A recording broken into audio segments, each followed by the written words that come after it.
They say a billionaire's greatest fear isn't losing money. It's losing control. And on a Tuesday morning that started like every other Tuesday, polished floors, pressed suits, fresh-cut flowers delivered by 6 a.m., Grant Whitmore was about to lose something no amount of money could ever buy back. His daughters. Not to illness. Not to accident. Not to some faceless enemy lurking beyond his iron gates. To a choice he made himself.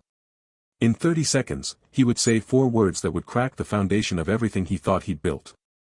And within 5 days, 2 little girls, ages 8 and 5, would board a city bus alone, navigate a 2-hour route through neighborhoods their father had never once visited, and knock on a green door in a part of town where nobody knew their last name.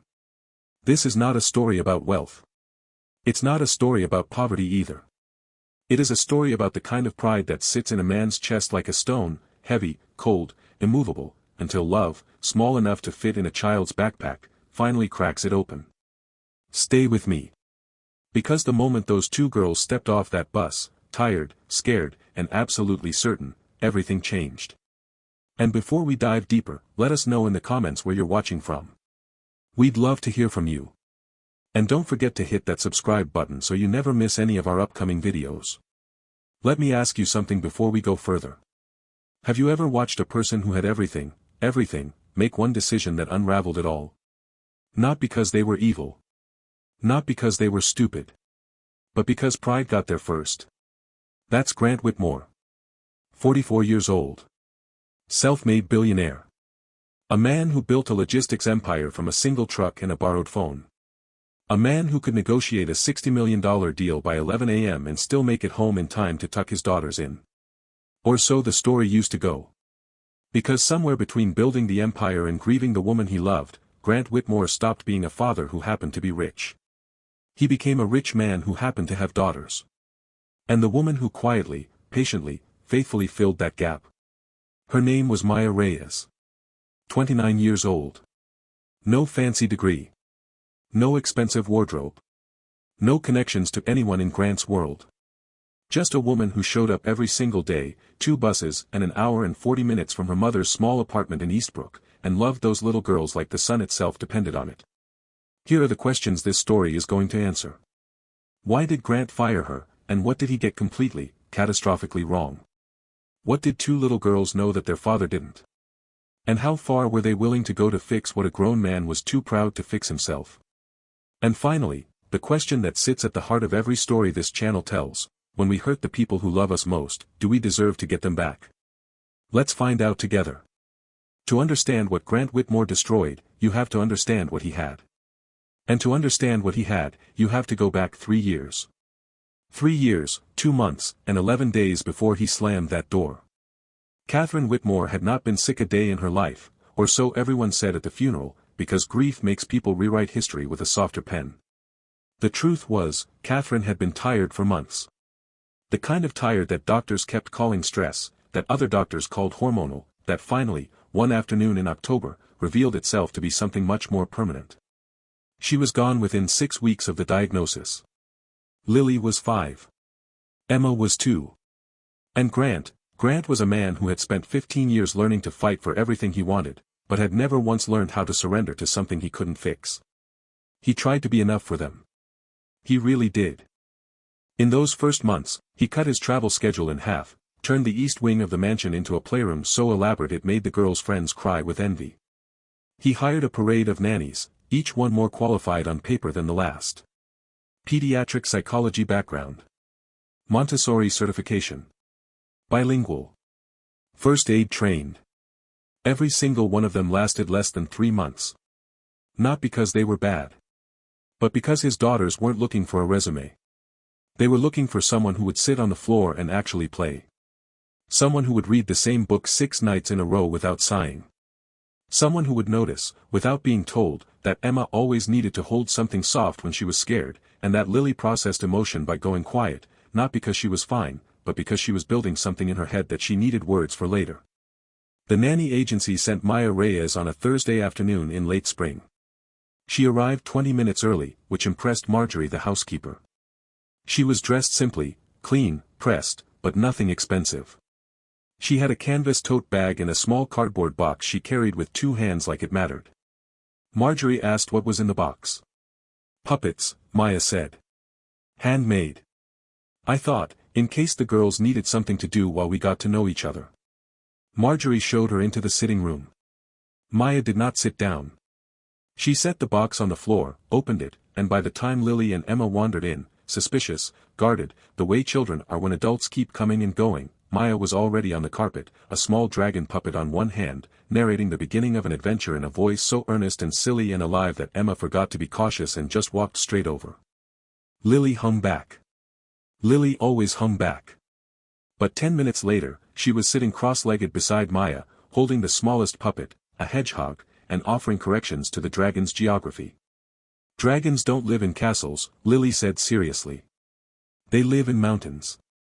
Because of the temperature regulation. Maya looked at her with complete, undivided respect. You're absolutely right. I stand corrected. We need to move the whole story. And just like that, something shifted. Grant watched it from the doorway. He had come down from his study to perform the brief, formal interview, 15 minutes, check the references, send her home like the others. Instead, he stood there for 45 minutes, unnoticed, watching his daughters laugh in a way he hadn't heard since Catherine. He hired Maya the next morning. For the next 2 years, Maya Reyes became the invisible architecture of the Whitmore household.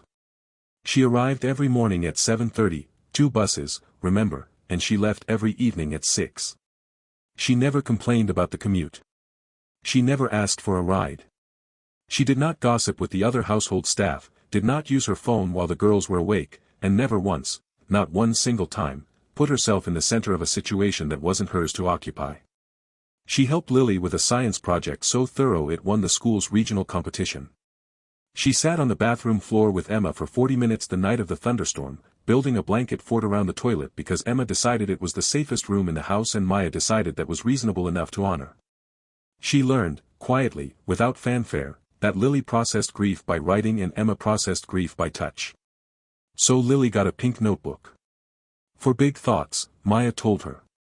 The kind that need a page instead of just a person.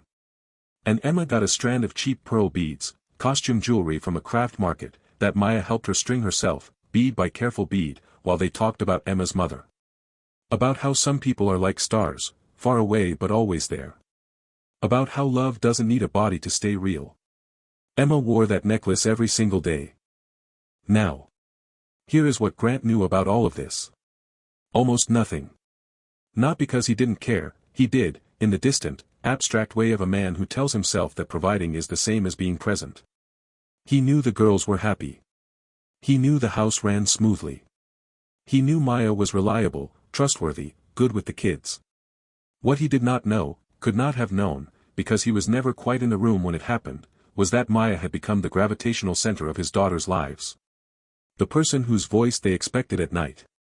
Whose laugh meant the day was good. Whose absence, even for a single sick day, made the whole house tilt slightly off its axis. He did not know this. Until the day he fired her, and the house went completely, terrifyingly still.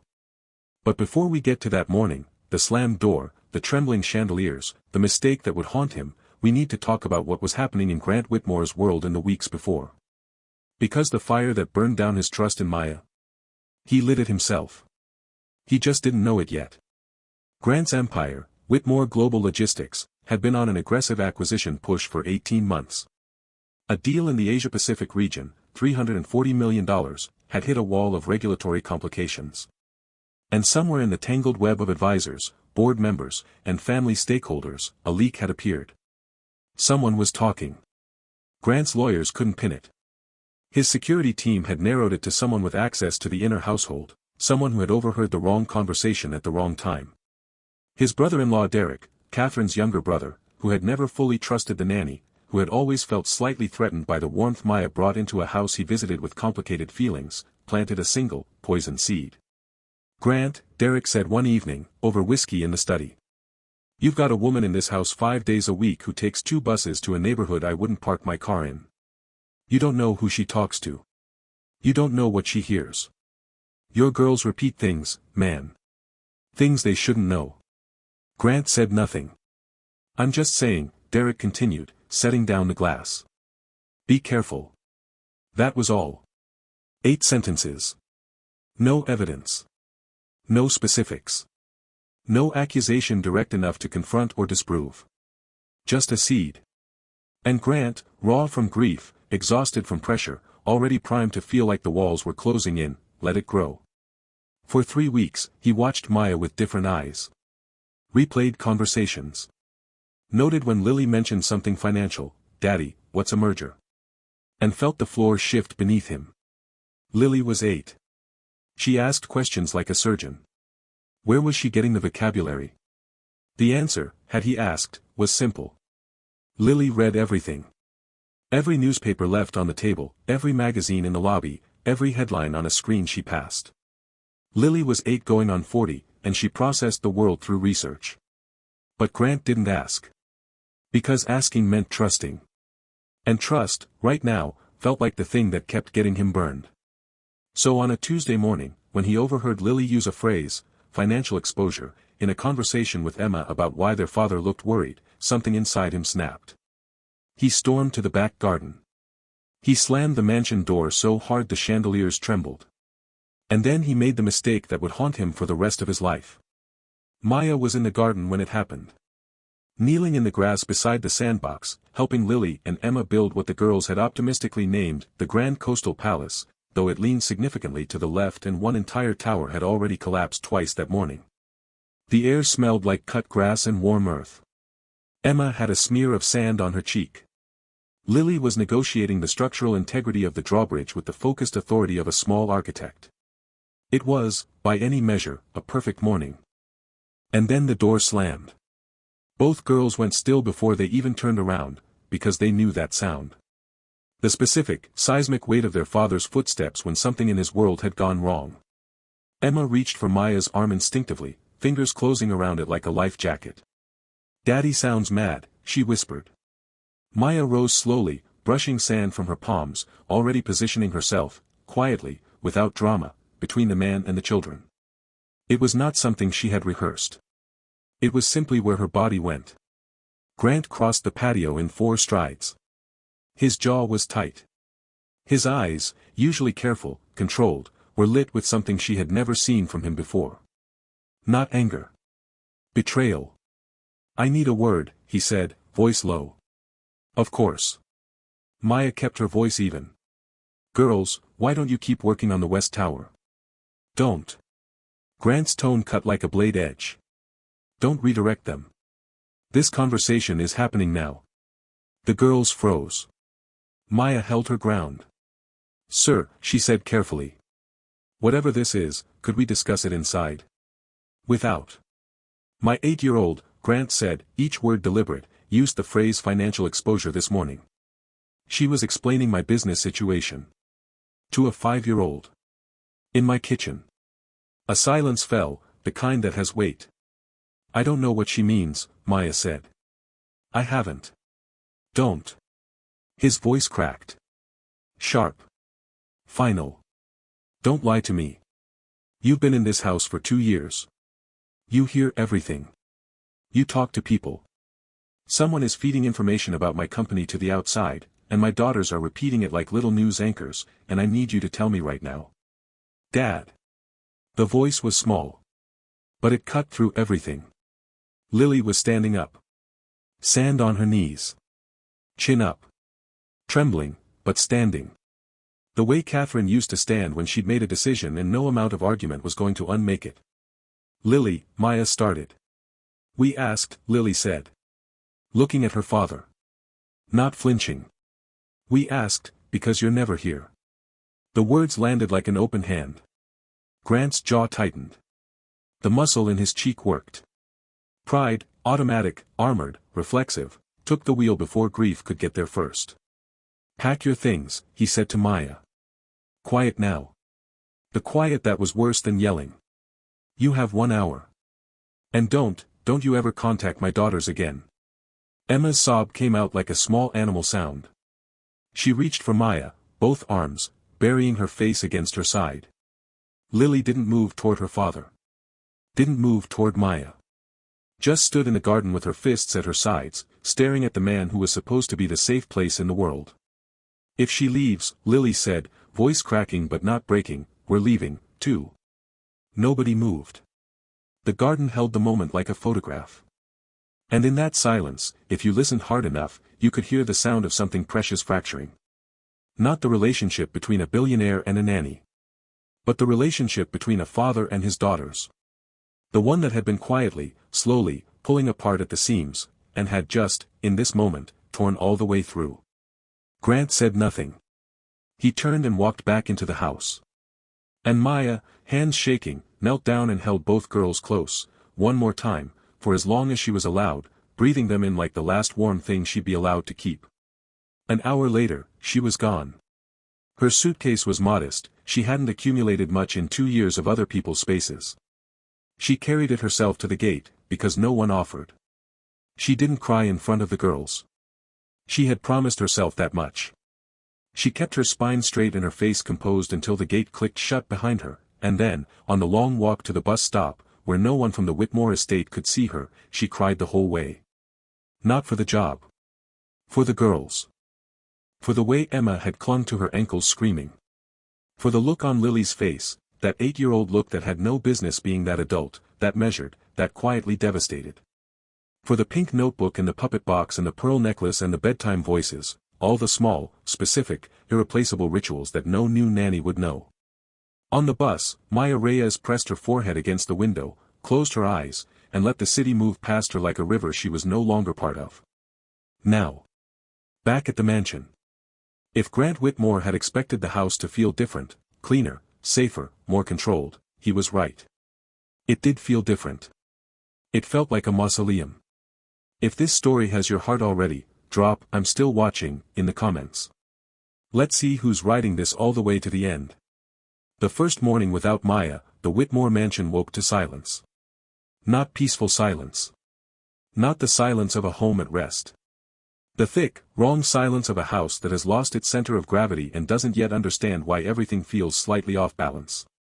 Marjorie, who had worked for the Whitmore family for 11 years and had the quiet wisdom of someone who had watched both wealth and grief up close, set the breakfast table the same way she always did.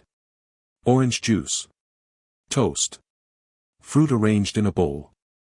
Cereal for Emma because Emma always wanted cereal and then never ate it, but it comforted her to have the choice. Lily came downstairs first. She sat at her usual place and looked at her father across the table with the expression of someone who has decided to become a stone. Grant said, "Good morning, sweetheart." Lily looked through him like he was made of glass. Emma came down minutes later, eyes still swollen from another night of tears she'd been mostly silent about. Emma cried quietly and alone, which was somehow more devastating than the sobbing kind. She was clutching the pearl necklace in her fist, the strand had broken that first night. The beads were loose now, rolling against her palm like tiny worries. Grant noticed. "I'll get you a new one," he said, reaching out, the reflexive response, the money solution, the only language he spoke fluently under pressure. Emma pulled her hand back. "I don't want new," she said. Voice very small. Very clear. "I want Maya to fix it. I want her to come back and fix it." Grant set his hand on the table instead. Across from him, Lily watched. Processing. Filing. Marjorie moved quietly between the kitchen and the table, refilling Grant's coffee without being asked. She paused near his shoulder. "Sir," she said, voice low. "They're not eating. Emma keeps asking for the bedtime story Maya used to read. I've tried it myself." Grant said nothing. "She says it doesn't sound right." Marjorie hesitated. Only Maya knew the voices. Something in Grant's chest shifted, moved in a direction it wasn't used to moving. He covered it with a tight jaw and a nod. "They'll adjust," he said. "Children are resilient." Marjorie looked at him for just a beat too long before returning to the kitchen. She did not say, "With respect, Mr. Whitmore, they've already lost too much." But she thought it. And the space where the words weren't said was somehow louder than if she had. That night, and the night after, and the night after that, Grant moved through his mansion like a man haunted by something that had no name he was willing to give it. He worked late. He always worked late. But now the work felt different, like it was filling space rather than building something. He'd walk past the girls' room and hear the murmur of whispered conversation between them, Lily's steady low voice, Emma's breathless responses, and something in his chest would tighten in a way that 12-hour workdays couldn't undo. He told himself it was adjustment. Normal grief of routine change. He told himself Lily's silence was temporary. He told himself Emma would stop crying in her sleep. He told himself a lot of things in those 4 nights. Not all of them were true. On the 4th night, Grant passed their half-closed door and stopped. Not to eavesdrop. He told himself that. He just stopped. Because he heard his own name. The word Dad. And something in him waited to hear what came next. Sometimes adults mess up, Lily's voice, low and precise. And then they get stubborn. A silence. Emma, can we go get her? The question, 5 words, 5-year-old innocence, completely unstudied, hit Grant somewhere below the ribcage. A longer silence. He imagined Lily thinking. Could almost feel the weight of it. Yes, Lily said. But it's a secret. No Dad. No Marjorie. Nobody. The air in the hallway seemed to change temperature. I'll be brave, Emma said. I know you will. A rustling. A flashlight clicked on, Grant could see the thin line of light shift under the door. And then Lily's voice came, softer now, but still with that terrible, quiet certainty. Day 1. We need a plan. Grant stood in that dark hallway for a very long time. He was not a man who prayed. He was not a man who cried easily. But standing outside that door, listening to his 8-year-old daughter plan an operation that his 5-year-old had just sworn herself into, something in his chest cracked. Not fully. Not enough to move him yet. But it cracked. Morning 5. Grant came to breakfast with different eyes. Still guarded. Still too proud to say the thing that needed saying. But watching differently. Quieter. Like a man who has started to suspect he's been wrong and hasn't yet decided what to do with that suspicion. Emma climbed onto his lap, because Emma had not yet learned to be strategic with her affection. She just loved when she felt like loving. Daddy, she said, pressing her cheek to his chest, arms around his neck. Do you miss Maya? The table went still. Marjorie's spoon clinked against the side of a bowl and then went silent. Grant's throat worked. I'm fine, sweetheart, he said. The words came out dusty. Emma pulled back and studied him with the forensic clarity that only very small children and very old people possess. You don't look fine. She was matter-of-fact about it. Not cruel. Just honest, the way children are before the world teaches them to be polite about painful truths. Maya says when someone looks sad they need a hug. For a second, just a second, Grant didn't move.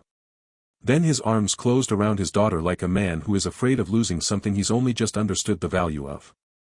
Lily watched from across the table. She was counting something. You could see it in her eyes, some internal calculation running behind the composed expression. She waited until Grant's coffee cup went back down, until Marjorie had turned toward the kitchen, until the moment felt almost normal. Then she said, casual as breathing. Marjorie, how do people get to the Eastbrook neighborhood from here? We're learning about different parts of the city at school, and I remembered Maya said she lived there. The question dropped into the room like a coin into still water. Grant's shoulder stiffened almost imperceptibly. Marjorie turned from the counter. She hesitated, the small hesitation of a woman who is aware she is being asked something with more behind it than its surface, and then softened, because she could not say no to Lily. It's a long trip, honey. 2 buses. First one from the stop by Lakeside Plaza. Then you switch at Central Station. Emma piped up, perfectly innocent, how long does it take? Almost 2 hours. Marjorie's face shifted, something remembering. That's why Maya always left so early. Grant's fork set down on the plate. He said nothing. But his eyes, moving from Emma to Lily and back, held a new quality, something between dread and the beginning of understanding. Lily nodded once, filing every word like a small, thorough archivist. And across the table, her father sat very still, realizing for the first time that his daughters were not just grieving. They were planning. The gift shop trip was Lily's idea. She presented it to Marjorie on Saturday morning with perfect, practiced innocence. Father's Day was 3 weeks away, wasn't Marjorie always saying they should plan ahead, wouldn't it be nice to get Dad a tie from the nice shop at Lakeside Plaza? Marjorie said yes because Marjorie always said yes to things that seemed wholesome. She held both girls' hands as they walked past window displays, past a flower stall, past a jewelry kiosk that caught her eye for half a moment too long. And Lily, watching Marjorie's gaze drift, was already calculating. "Marjorie," Emma said, tugging toward the pet store window with the urgent sincerity of a child who has been briefed, "can we see the puppies? Please, please, please." Marjorie melted. "Just to look, sweetheart." The moment they turned, Lily slipped away. Not running, running would draw attention. Fast walking, with her chin up and her heartbeat so loud in her ears she could barely hear the street noise around her. Outside, the city was warm and ordinary. Families with strollers. A man selling grilled corn. A taxi blocking the crosswalk. Lily moved through it all with her eyes on the blue and white bus shelter 200 yards away. An older man sat on the bench reading a paper. Lily approached him, polite, measured, the way Maya had taught her. "Excuse me, sir. Do you know the fare to Eastbrook?" The man lowered his paper. Looked at her. Looked at her again. "That's a long ride for a kid. My mom's inside. We're visiting my grandma soon." A beat. Then, 2 buses. $8 to Central Station. 12 to Eastbrook. About 2 hours total.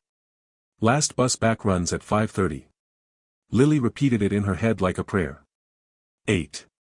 12. 2 hours. 5:30. "Thank you," she said. Polite, warm, completely composed. She walked back into the mall. Found Emma and Marjorie still at the puppy window. Fell in beside them as if she'd simply wandered to look at something nearby. She bought the navy tie. Said it matched her father's eyes. Marjorie declared the whole morning a success. Only Lily knew what had been secured. Back at the mansion, Grant was in the backyard. Sitting on the iron bench. Staring at the sand castle, the lopsided, half-collapsed grand coastal palace that he hadn't had the heart to dismantle. The little flag Maya had made from a toothpick and a square of ribbon was still standing. Barely. But standing. Emma ran to him first, sneakers on the stone patio, throwing her arms around his neck. "Daddy, we got you something." He unwrapped the tie with slow, deliberate hands.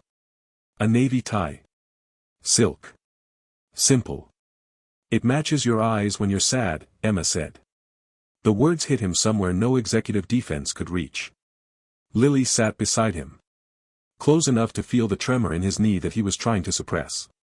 She could see what she usually couldn't see from across a table or a room, the 3 nights' worth of no sleep pressed under his eyes. The guilt that had worked its way up through his collar. "Dad," she said. Voice quiet.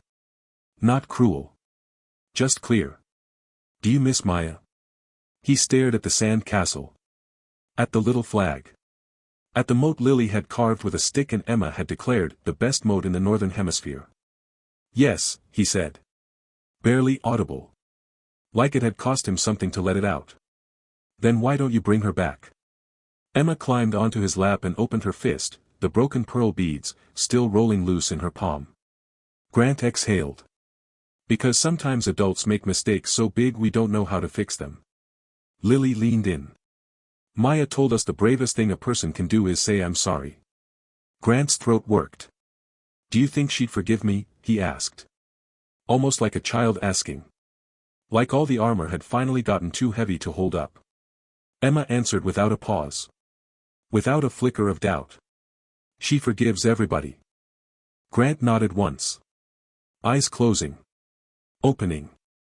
The gesture of a man who has just made a decision in the deepest, quietest room of himself. "Okay," he said. "I'm going to find her. I'm going to make this right." Lily said nothing. But later that night, after he had tucked them in with an unfamiliar gentleness, like he was afraid the wrong touch might shatter something, she lay in the dark with her pink notebook open on her chest. "He said it," she wrote. "But adults move slow. They think and get scared. Maya is sad right now.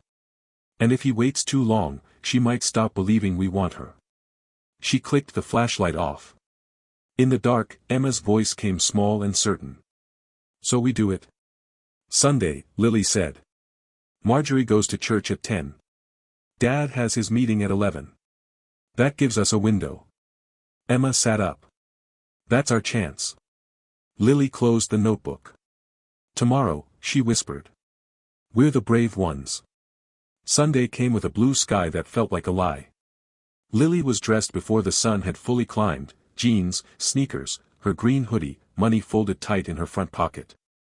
$40 from Marjorie's emergency tin. She had left a note beneath it in careful block letters, borrowed. We'll pay it back. Lily and Emma. Emma's princess backpack contained 3 butter cookies in a sandwich bag, 1 water bottle, her stuffed bunny, and, tucked into the front pocket with the tenderness of someone packing something precious, the broken pearl necklace. Downstairs, Marjorie's heels clicked their familiar rhythm. Keys. Purse. The brief check on both girls, who stood at the top of the staircase in their pajamas, waving with the sleepy benevolence of children who were definitely going back to bed. I'll be back around noon, Marjorie said. Your father's in his meeting. Don't open the door for anyone. Yes, ma'am, they said together. The front door closed. Heels on the steps. Car engine. The long, slow fade of tires down the driveway.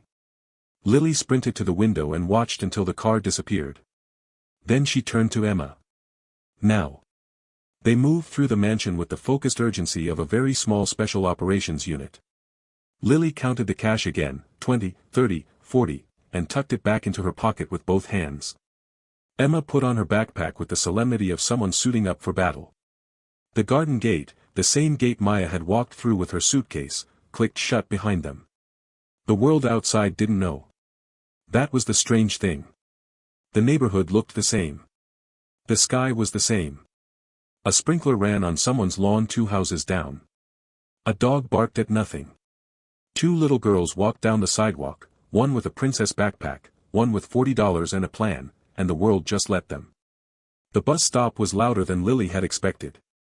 Engines. A street vendor. Music from a car. Voices layered over voices. Everything was bigger than it had seemed from the window of Marjorie's car. Emma pressed her hand into Lily's and squeezed until it hurt. Are you sure it's the right one? Lily read the number on the approaching bus. Matched it against the one she had memorized. Line 47. Yes, she said. The doors hissed open. A wave of adults pushed forward. Lily squared her shoulders. 2 tickets, please, she told the driver, voice measured, older than 8. The driver leaned down. Gray stubble. Tired eyes. Studied them. Where are your parents? Lily did not blink. Our grandma's meeting us at Central Station. Our mom's inside. The driver looked at them for a long beat. Then he took the cash. Sit up front, he said. And don't wander. They sat in the first row. The bus lurched forward. Outside the window, the Whitmore neighborhood peeled away, clean hedges giving way to busier streets, polished storefronts giving way to cracked sidewalks and corner stores and laundromats with hand-painted signs. Emma watched the world change. Silent. Taking it all in. How much longer, she finally whispered. Lily opened her notebook. Checked her notes. The driver will call it, she murmured, trying to sound calmer than she felt. She could feel her heartbeat in her throat. Central Station. If the bus stop had been loud, the station was a different order of magnitude entirely. Horns. Voices in 2 languages. Buses groaning in and out. Bodies moving in every direction with the chaotic confidence of people who knew exactly where they were going. Lily held Emma's wrist, not the hand. The wrist. Tighter grip. Don't let go, Lily said. I won't, Emma breathed. They searched signs. Lily asked 2 strangers, both too hurried to look down. She kept her voice steady, kept her face composed, kept the fear from reaching her eyes where Emma might see it. Then a woman with grocery bags pointed with her chin. Eastbrook. That one.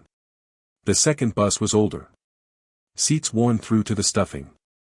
Windows filmed with road dust. The air inside had the particular warmth of a small space full of people on a long journey. To Lily, it was a lifeboat. They paid. They sat near the front again.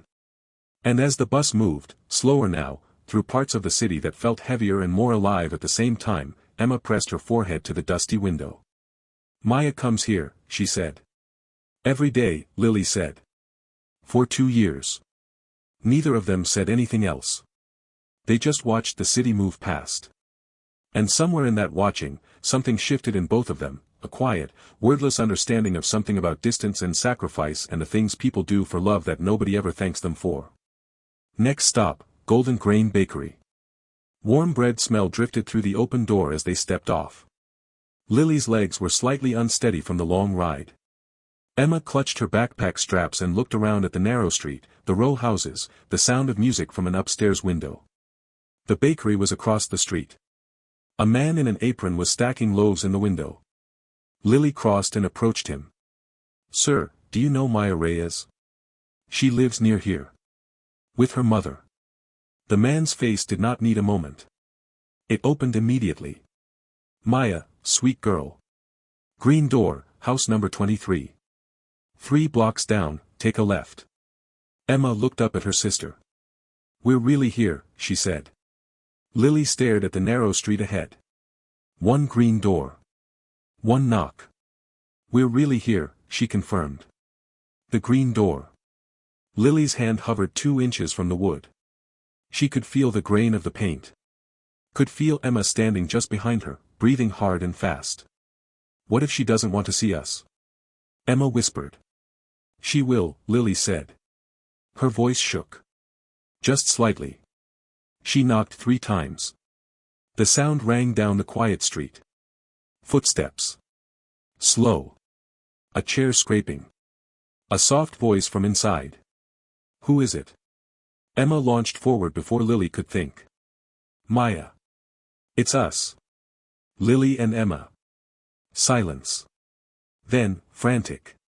The locks. 3 of them, clicking open fast, like someone's hands were not quite steady enough to work them properly. The door swung wide. Maya Reyes. Plain t-shirt. Worn jeans.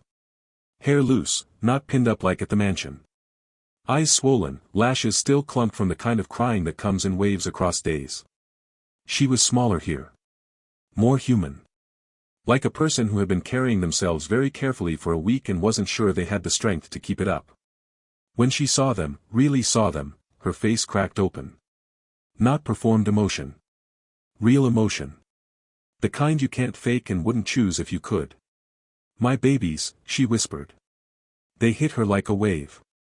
Both girls, arms wide, launching forward with enough force that Maya stumbled back a step into the door frame, catching herself, catching them, arms closing around 2 warm bodies like she was stitching herself back together by touch. How? She choked out, holding them, kissing their foreheads, pulling back to look at them, pulling them close again. How did you get here? Where is your father? Are you okay? Emma pressed her cheek to Maya's chest. We came to get you. Lily looked up. Because the house isn't a home without you. And then, very quietly, very steadily, and because Dad was wrong. Maya's breath hitched. Her arms tightened. For the first time in 5 days, the missing piece was in the room. Inside the apartment. Small. Clean. Warm in the way that spaces are warm when they are filled with a life being lived, not displayed. Family photographs on the wall. A faded floral couch. A kitchen table with a bottle of pills, a glass of water, a half-eaten bowl of soup gone cold. Nothing like the Whitmore estate. Everything like a home. Maya sat them on the couch.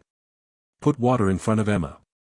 Knelt in front of them, hands on their knees, eyes scanning them, checking, the way she always did, for the details behind the details.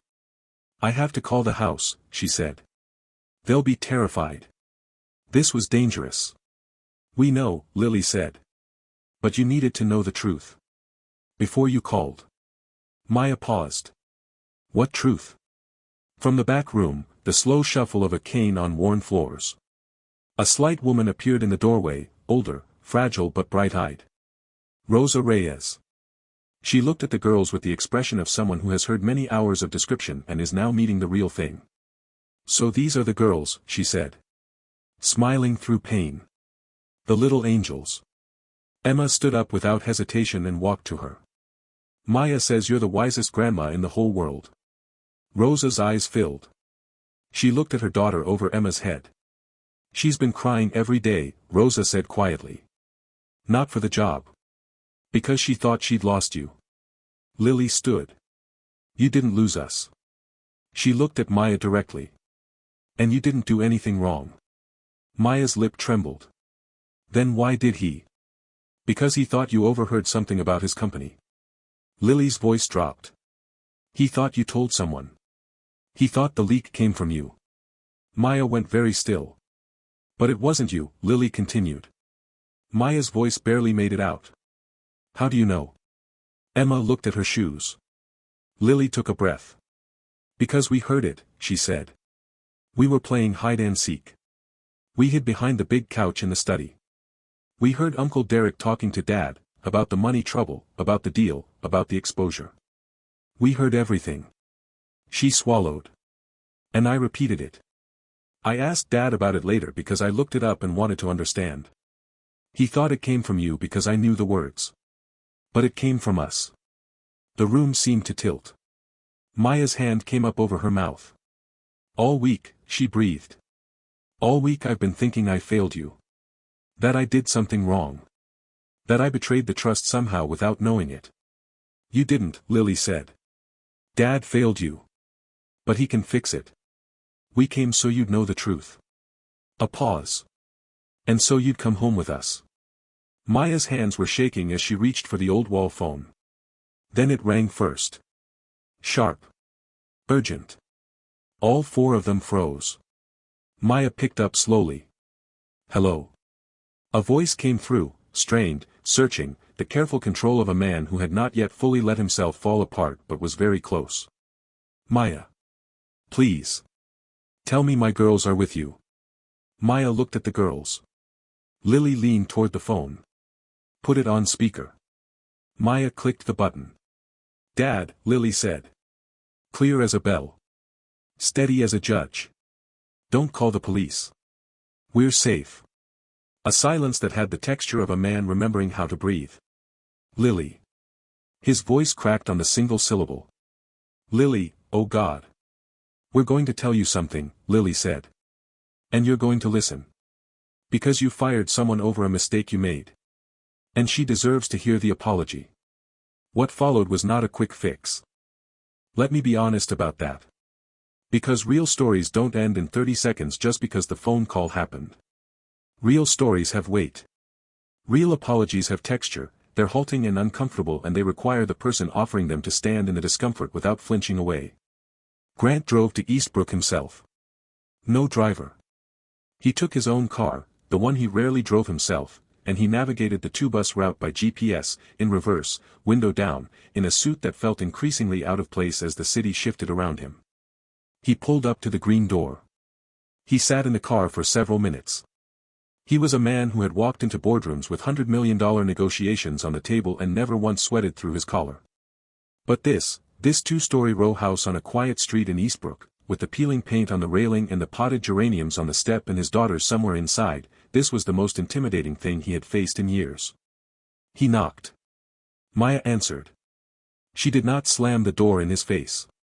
She did not cry, or yell, or perform any of the reactions that would have been entirely justified. She simply looked at him, with the clear, uncomplicated gaze of someone who has already processed the worst of what she felt and is now deciding what she wants to do with what's left. Mr. Whitmore, she said. Grant, he said. And then, please. She stepped back to let him in. The apartment was small. He took it in, the photographs, the medicine on the table, the faded couch, Rosa in her chair with a blanket on her lap and the girls pressed on either side of her like bookends, eating the butter cookies from Emma's backpack. He looked at his daughters. Emma said, "Hi, Daddy." Lily said nothing. But she didn't look away. Grant turned to Maya. He had prepared things to say in the car. Careful things. Measured things. The kind of sentences that sounded like an apology but kept the speaker at a safe distance from the actual emotion of it. He forgot every single one of them. What came out instead was this. I was wrong. I was grieving and scared and someone I trusted planted a suspicion I had no right to act on without asking you first. And instead of asking, he stopped. Restarted. I took something from you. And from them. And I'm sorry. I am genuinely, deeply sorry. The room was quiet. Emma looked at Maya. Lily looked at her father. Maya held the apology for a moment, holding it the way you hold something fragile to check whether it's real.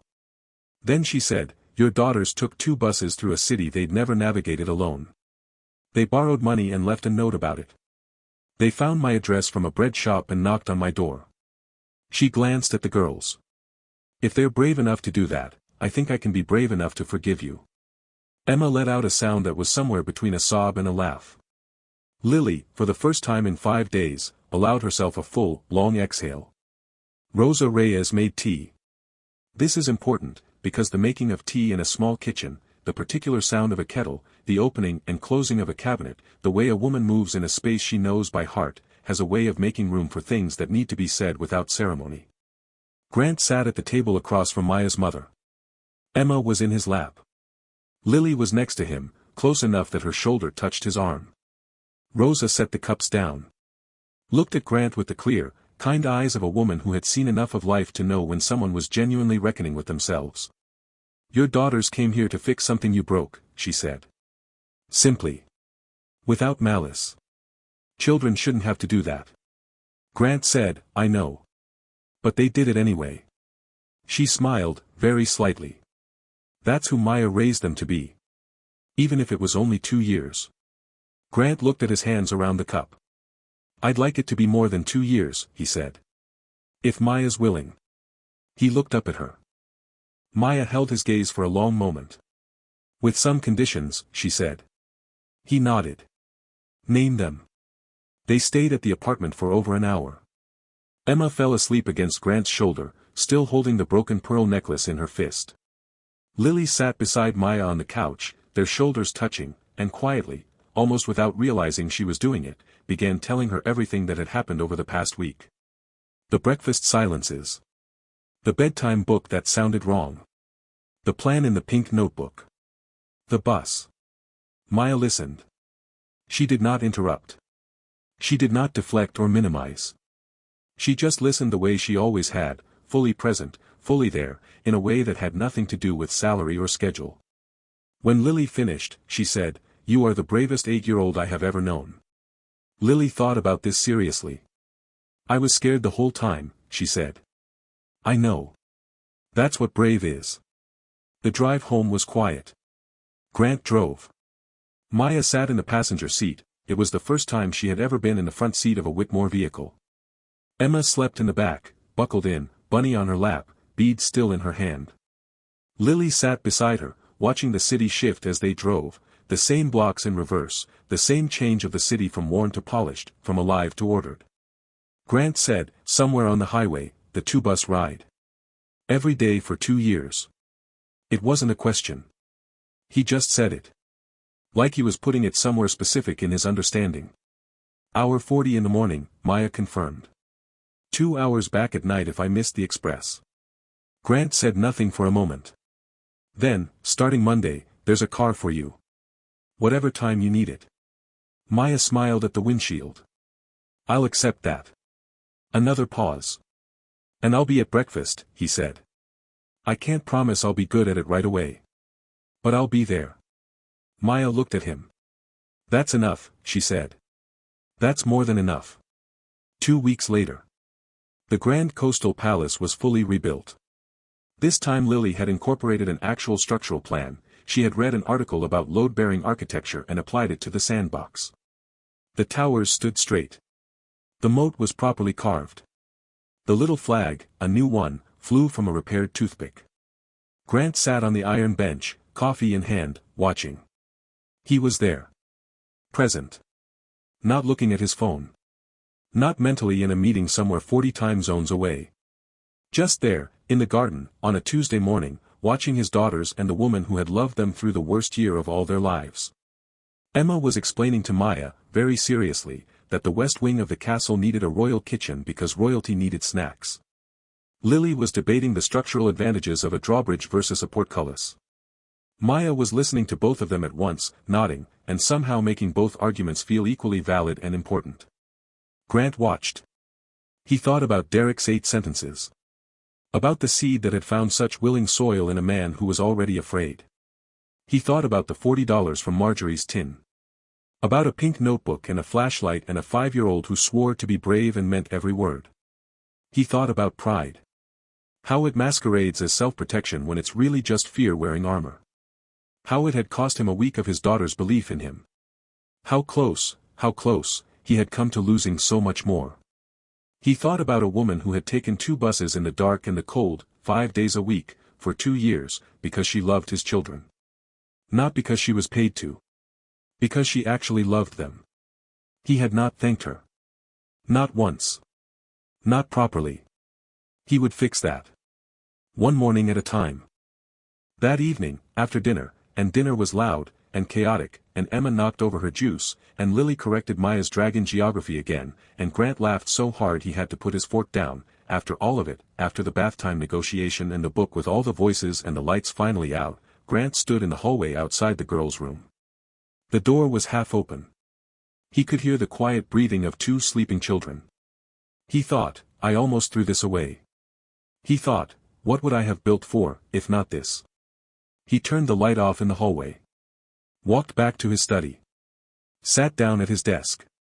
And for the first time in a very long time, he opened his calendar, not to schedule a meeting, not to track a deal, but to block off every Tuesday morning. All of them. Every single one. For the garden. For the sand castle. For the bench. For the people who made his house a home. Sometimes the people who love us most aren't the ones with the biggest name or the loudest voice. They're the ones who show up, day after day, through 2 buses and an early alarm and a long ride back, quietly, faithfully, carrying our children's hearts like something sacred. Pride can make you rich in things and bankrupt in love. It can dress itself up as protecting your family, as being careful, as being smart. It can sound so reasonable. Right up until the moment it isn't. But here is what this story knew before Grant did. Love doesn't wait for pride to finish making its arguments. 2 little girls didn't wait.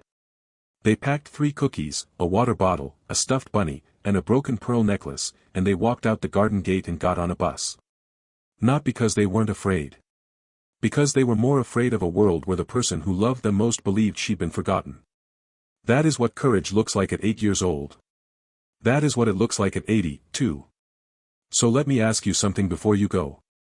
Have you ever held on to pride so long that it started costing you something real? Something you couldn't replace? Have you ever waited, just a day too long, to say I'm sorry to someone who deserved to hear it? Or maybe, on the other side of it, have you ever been the Maya in someone's story? The one who showed up, who gave everything, who was let go without being properly seen? Tell me in the comments. I want to know. Because this channel exists for exactly this reason, not just to tell stories, but to hold space for the ones we carry inside ourselves. The ones we haven't told anyone yet. And if you believe, like I do, that family is built by love, not just by blood, then you already belong here. Subscribe. Hit that like button. And join this community, because the next story is one you are absolutely not ready for. I'll see you there.